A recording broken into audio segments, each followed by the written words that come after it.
So makikita po natin sa ating radar image base po sa ating Baler Doppler Radar Station na ang tinatayang sentro ng bagyong si Paulo ay naglandfall na nga kaninang alas 9 ng umaga dito sa may bandang Dinapigue, Isabela. At makikita rin po natin yung makapal na kaulapan na dala nitong bagyong si Paulo ay tumatama na nga sa nakararaming bahagi po ng Northern Central Luzon at ilang bahagi ng Southern Luzon area.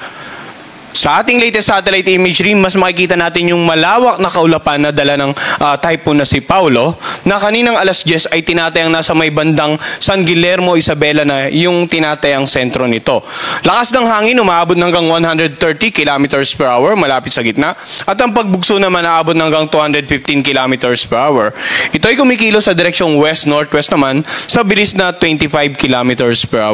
So dito pa lamang sa ating latest satellite image, makikita natin na yung malawak na kaulapan ni Paulo ay talagang nakakaapekto sa nakararaming bahagi ng Luzon, including sa ilang areas ng Southern Luzon at Metro Manila.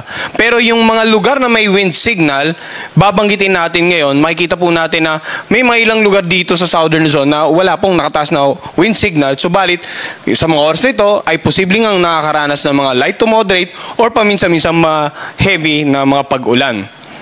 So unahin po muna natin yung tinatayang pagkilos ni Paulo in the next 24 to 48 hours.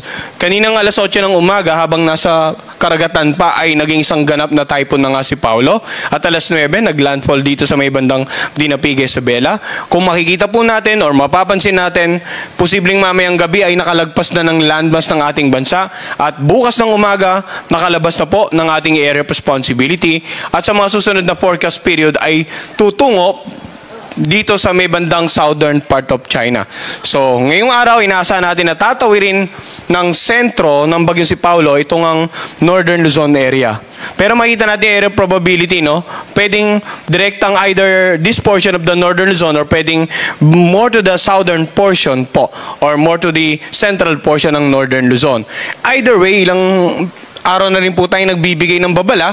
So, sa mga oras na to, hopefully ay nasa secured places na po tayo, nasa mga designated evacuation centers, nakalikas na sa mas matataas na lugar at naayos na rin po yung ating mga sources of livelihood, nabigyan ng protection, for example, nabigyan na ng suporta yung mga bahay and also yung mga maliliit na bangkay na itali na sa mga areas para hindi basta-basta tangayin ng malalakas na alon na dala nga ng bagyong si Paulo.